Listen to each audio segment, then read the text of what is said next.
Welcome to the Protagonist Pub. My name is Tammy, and this is where characters gather.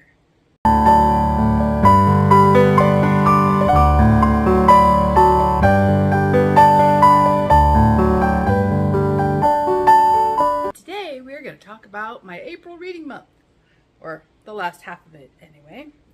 I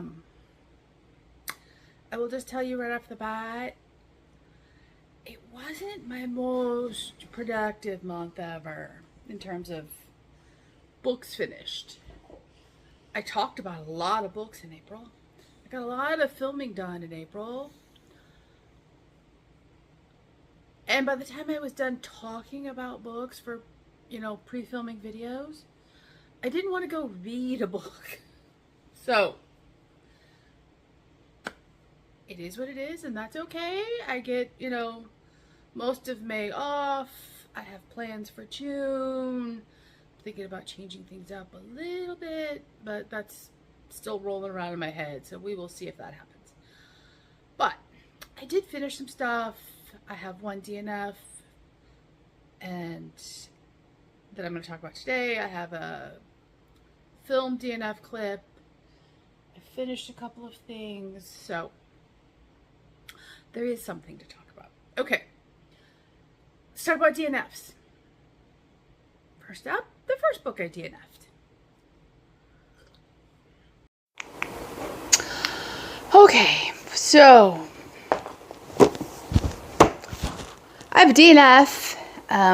I'm filming this clip ahead of the rest of the end of the month wrap up because I'm doing a donation to the library and I'd like to put it in the donation box.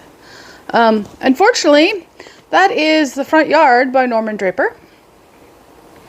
I DNF'd this book at page 200 and it is 344 pages long.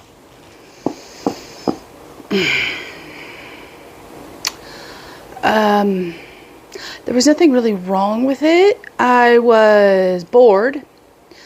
I was not invested. And I really disliked every single character.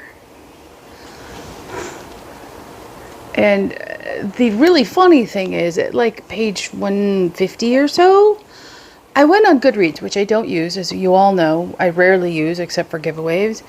And I looked up the author. And up pops my review of The Backyard. And here, I'm going to read it to you. Let me pull it up. So apparently, I didn't like The Backyard when I read it, and my memory, when did I read this? In 2021. I read this just before we moved to Texas from Pennsylvania. Like, the house was being packed up on the day this review was published. So I'll read you the review for The Backyard. I gave it 2 stars. So this is a tale of a great story ruined by extraneous scenes and details that only serve to detract from an otherwise great story. There was no logical reasoning for an S&M scene or several scenes of overly lewd male ogling female anatomy. The gardening story was quite brilliant on its own without the added detail that only detracted from the story. Kensington is normally a stellar publishing and editorial house. They failed on this account.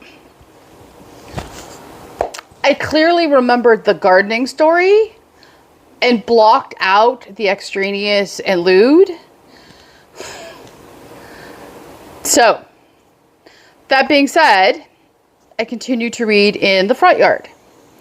And why there was no language and there was no lewd behavior in this one, or questionable scenes,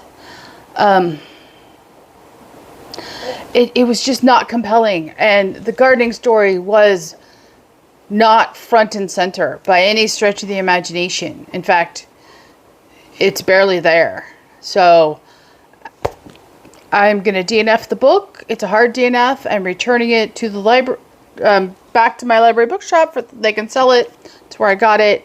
And unfortunately, this is a case where the cover has let down the book. And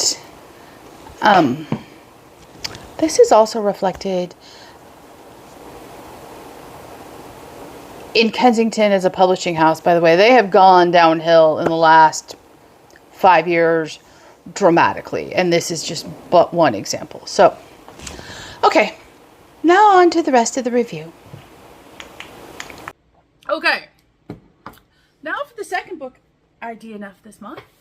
It's going to come as a surprise to almost everybody. No, it's going to be a surprise to everybody.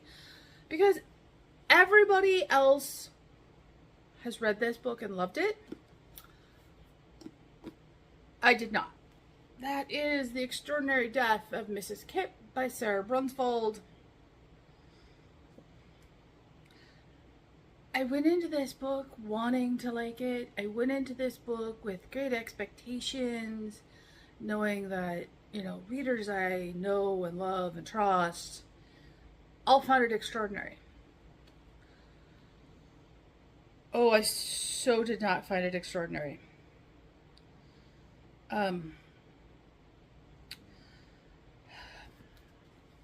Clara Kipp is a great character, and I would have loved to have read about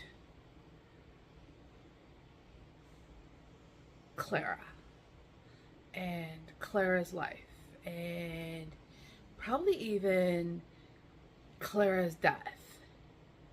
However, Aiden as a character set my teeth on edge from the very beginning.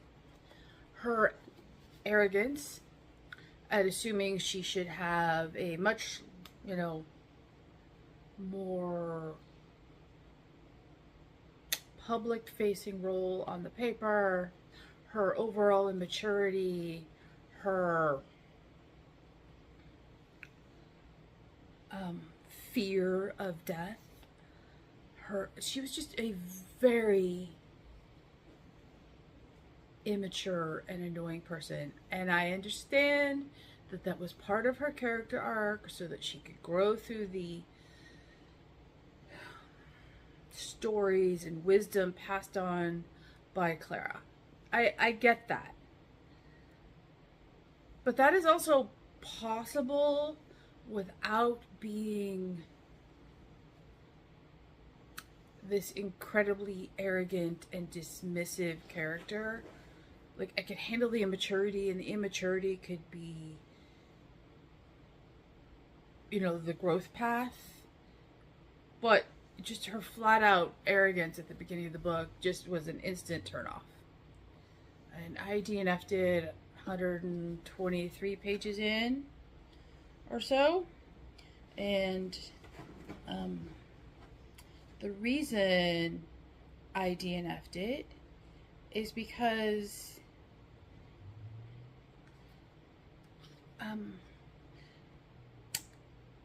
this is a Christian book, right? Right. And I cannot stand it when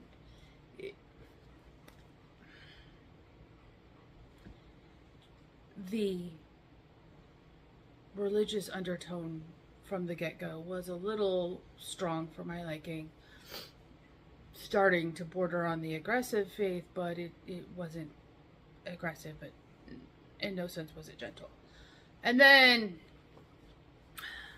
Clara has Aiden read Psalm 23 to one of the fellow patients at the hospice.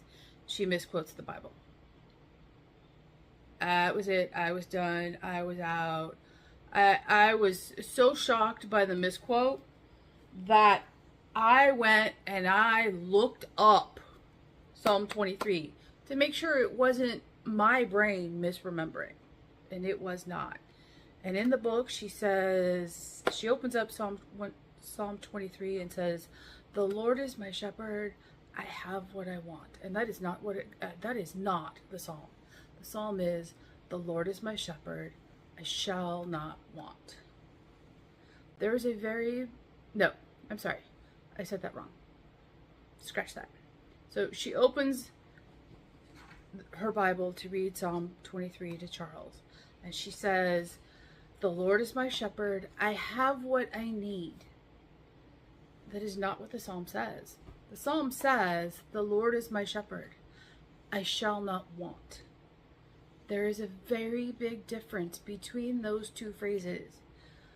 The first is an affirmation, the Lord is my shepherd, and I have what I need. But that isn't what God is saying in the psalm. In the psalm, God is saying, the Lord is your shepherd.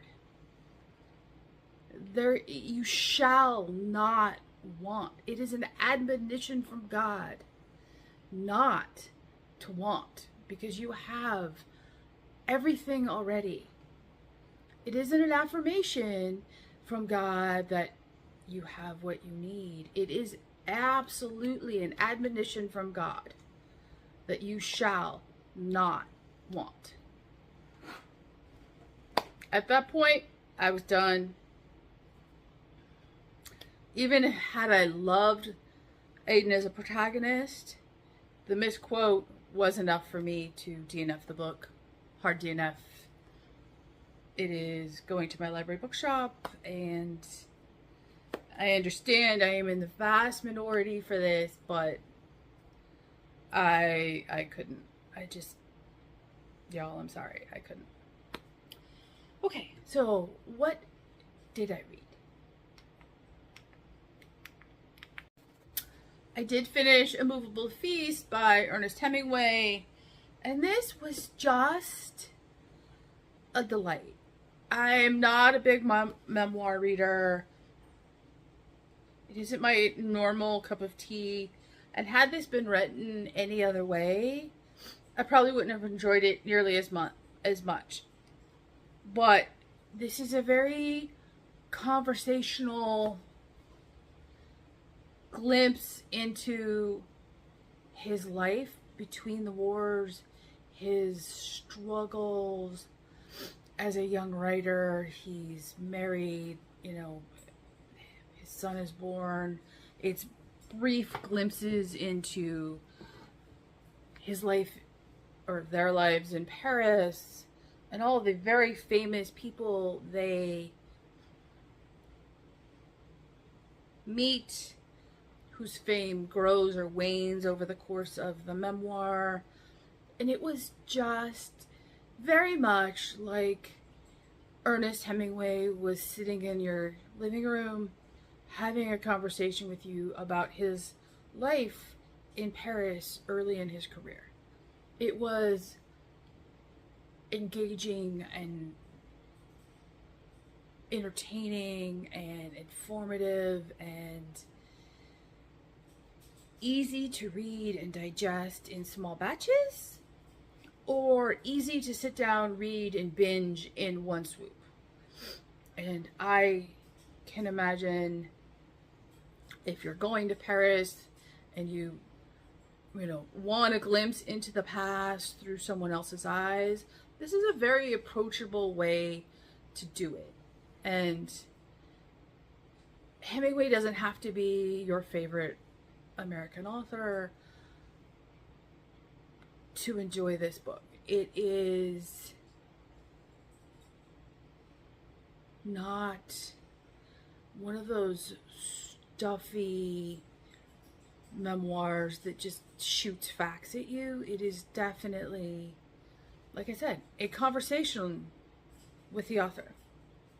It really is like a conversation with the author. And I absolutely loved it. So, thank you to Anne for getting me to actually read a memoir. I have not read one in 20, 30 years, so yay me. Okay, what else did I read? Next up, I did finish Bless Me Father by Neil Boyd. This is the first book in the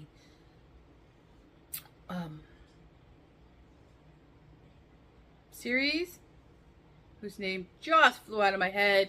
This is Catholic fiction. It is set in 1950 England. There is a BBC series. It is available on YouTube of the same name, based on the books.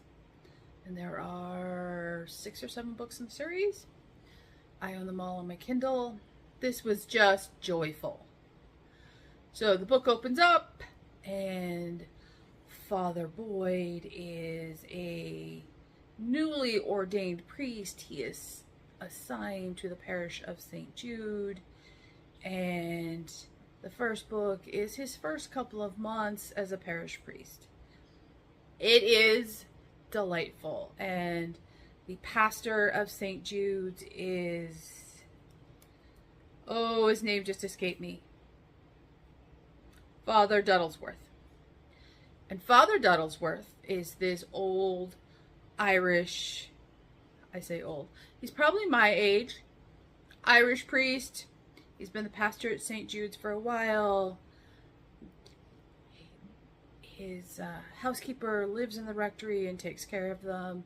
Her name is Mrs. Pring, and they have a very brother-sister type of relationship, that back and forth constant battle of wills. But they both obviously love one another. And Father Duddlesworth completely reminded me of my parish priest who confirmed me, Father Sullivan.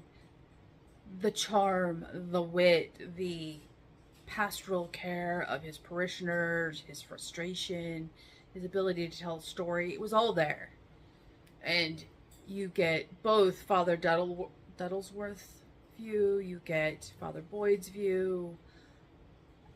It is funny. It is funny.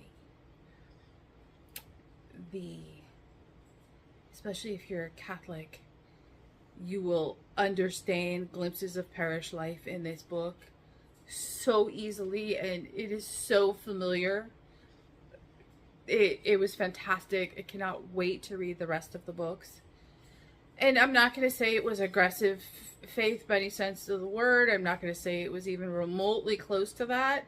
However, it was living faith. That's the best way to put it. It was faith in action. It was,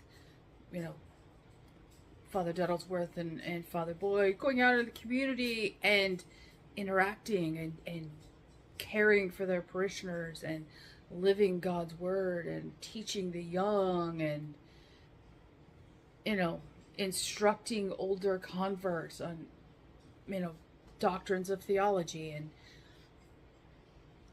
I loved it. And I even watched the first episode on YouTube. I'm not going to say it's the greatest thing I've ever watched from the BBC, but I will watch more because it was just... Y'all, I so loved this book. It was just... It was familiar without ever having read the author before, because it was parish life as I, know it, and I love it, and cannot wait to read the next one. Okay, so the only other book I've finished in April is The Robe by Lloyd C. Webber. I almost did a separate review for this book. It is classic historical fiction. It is never talked about. It tells the story of a Roman soldier who gambled for Christ's garments at the foot of the cross and won, and what happens to his life from that point forward. We all know that I am not a fan of instant conversion stories. Just it, I. So this is a conversion story. However, this is a conversion story of a man who was present at the death of Christ, who is deeply affected by that presence, by that occurrence, and you follow his journey from the immediate after effects of the crucifixion until the conclusion of the book, and it probably takes a year and a half, 2 at the most, to end the story.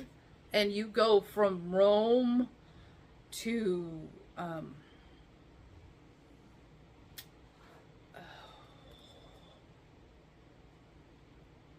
Galilee, you're in Greece, you go to Jerusalem. The story is told from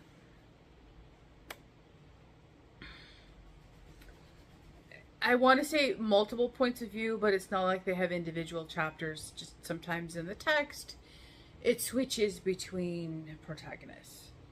So you have Demetrius, who is the slave of our Roman soldier, and our Roman soldier whose name just escaped me. I want to say it's Marcus. And as the book opens up, we are in Rome. Marcus is a tribune, his father is a senator, and he angers Prince Gaius, who is the son of the ruling emperor. And so he is sent to the Palestine, and he is sent to the worst possible fort, which is a punishment, and the name of it escapes me. I apparently need more coffee. But that's okay. Story progresses from there. And they arrive just before Holy Week begins, and all of the Roman troops are called into Jerusalem for Holy Week. So off our protagonists go, and Demetrius is sent on an errand in town, and he witnesses Palm Sunday, and he has a one-on-one visual moment with Christ, and it profoundly changes this man's life. Like, he is profoundly changed on Palm Sunday. And I don't want to give too much away, but this book is not just a quick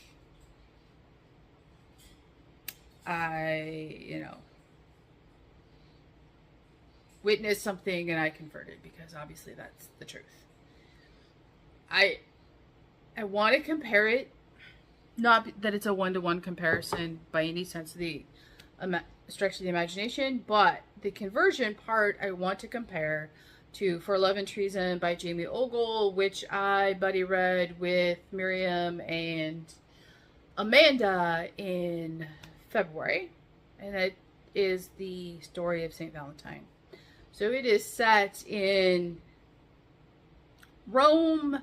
It is AD 160, AD 109. I can't remember the exact time, but it is not that far post crucifixion.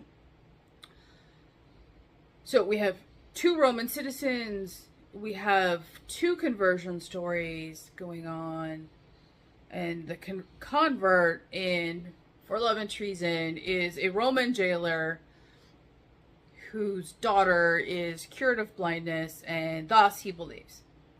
Never mind that from that point, from the beginning of the book to that point, he has been a firm believer in all of the Roman gods. He's been making sacrifices and paying people, augurs and stuff, to cure his daughter's blindness.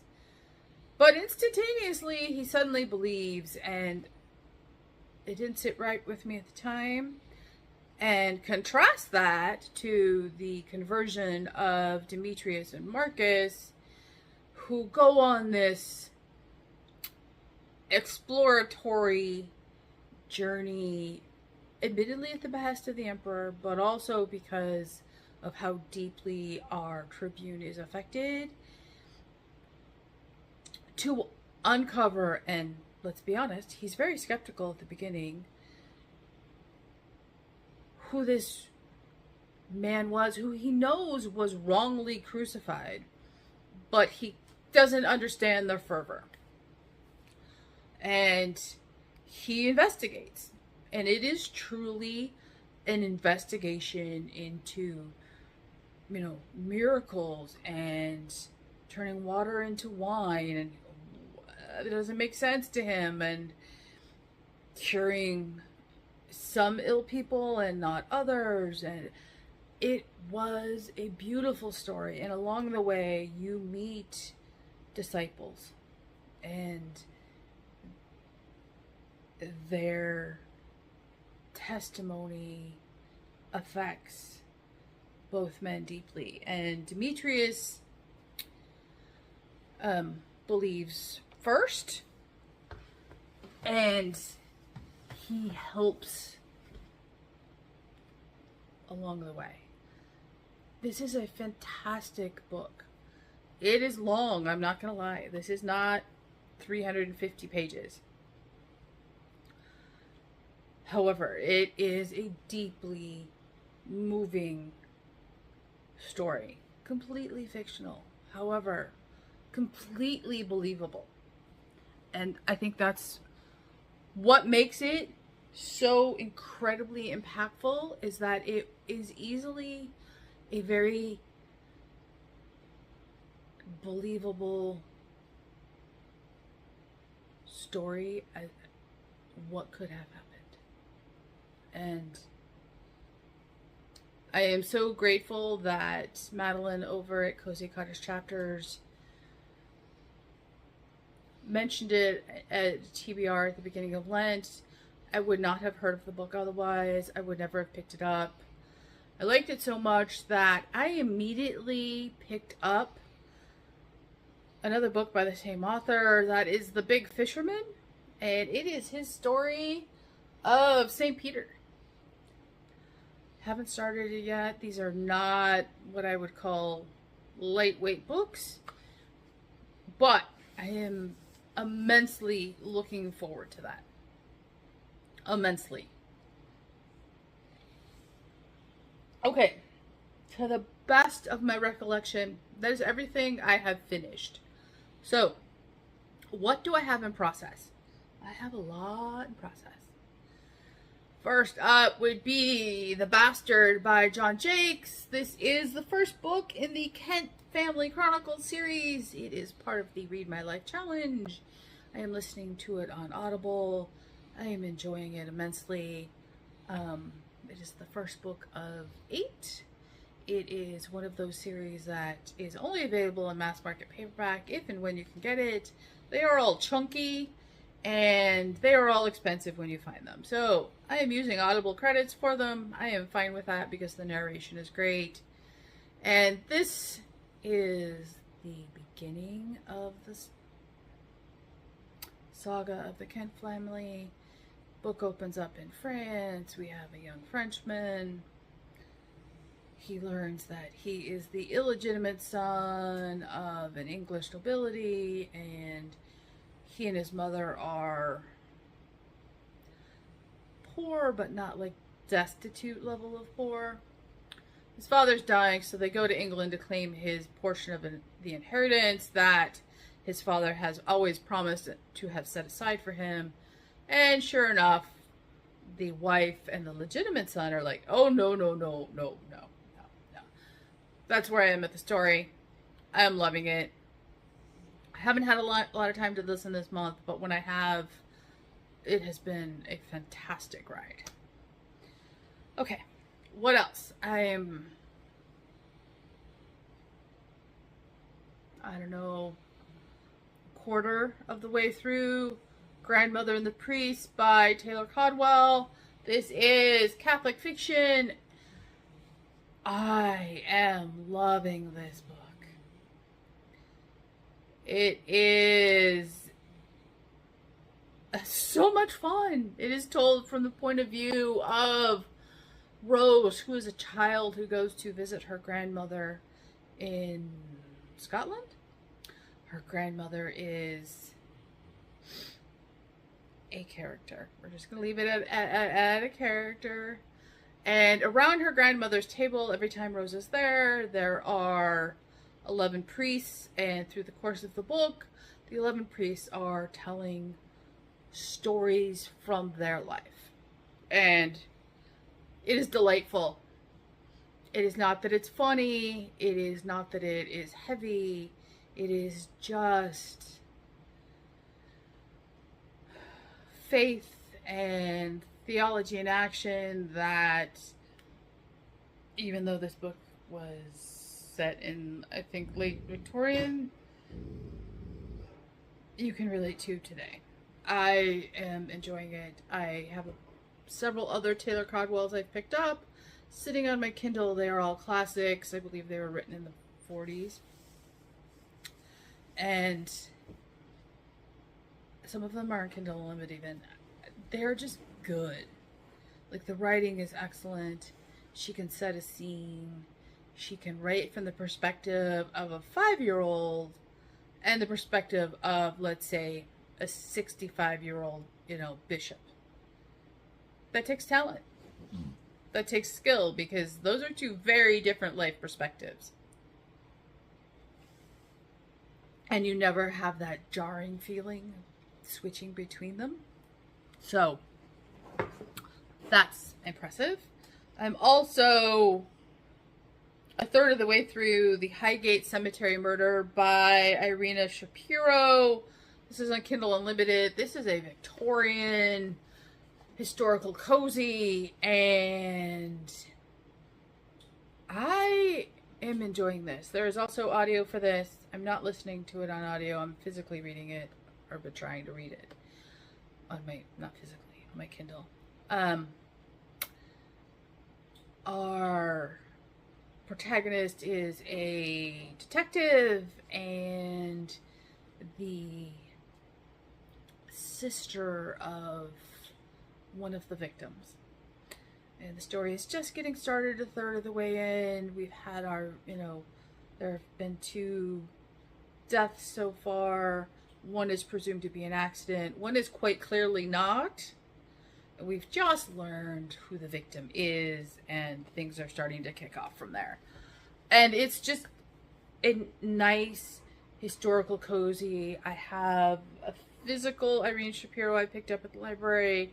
Most of her books are on Kindle Unlimited, and I can see her becoming a reliable choice for me. I am also reading A Very French Affair by Sue Roberts. This is a quick read, or it would be a quick read had my brain been willing to read. I talked about this in a recent video. This is a contemporary second chance romance, single mom story. I'm enjoying it. I love the cover. And this should easily be finished by the beginning of May, or the first May video. And there are a couple of recipes in here I just noticed. That's always nice. Oh, blueberry scones. I love blueberry scones. So, I will let you know it's under 300 pages. It's 265 pages, so it's not taxing. That tells you how little time I have had to read of late. Or, yeah. So, what am I starting today?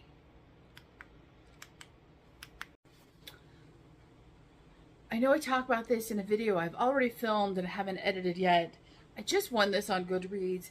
That is A Very French Murder, a fashionably French murder by Colleen Cambridge.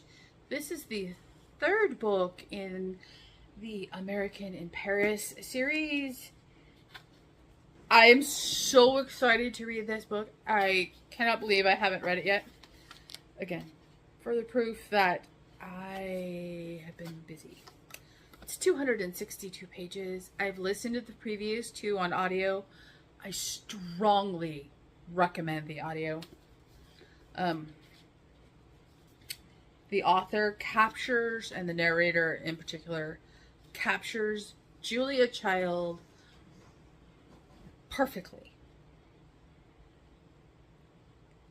So, I cannot imagine I don't finish this before I come back with the mid-May review. Okay, and I am also going to start, probably today, Gone with the Wind. I am loosely buddy reading this with Lou. We have no set time to finish it, but I want to read this. It's a reread for me, and I am looking forward to it. I am also still making my way through An Anthem. I've let Chrissy down, buddy reading wise. I need to pick that back up, but that is one of those books that requires brain capacity, and I have not had brain capacity of late. So I will probably read that during sprints for Chrissy on Friday. And I have something else in process. What do I have in process? Editing, Tammy. I almost forgot. I am also starting Darkfire by CJ Sansom with the second book in the Matthew Shardlake series. I am budding reading it with the lovely Miriam over at Miriam Elizabeth Reads. And this is a murder mystery set in Tudor England, and I cannot wait. I am looking forward to talking to Miriam about this one, and none of these books are short, so it's probably going to be the end of the month before I finish it, which I'm fine with, because these are meant to be savored. They are meant to just immerse yourself in history, and I know I am looking forward to it. I know Miriam is looking forward to it, and so that too is on the list to be started this week. Okay.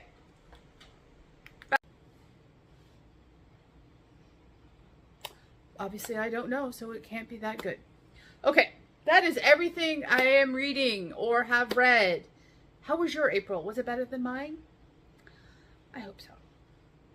Couple housekeeping notes. There are some great videos coming up in the next month. I have done all the filming possible prior to my parents' arrival. I have videos filmed through the beginning of June. So if it is possible to have pre-filmed the video for May, it is done.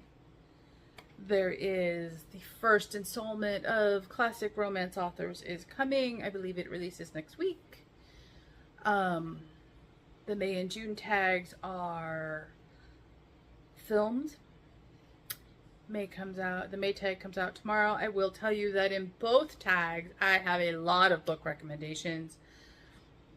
I was very, excuse me, very much in the mood to discuss books when filming.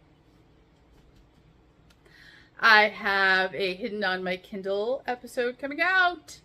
I have the next installment of Strong Women in Fiction coming out.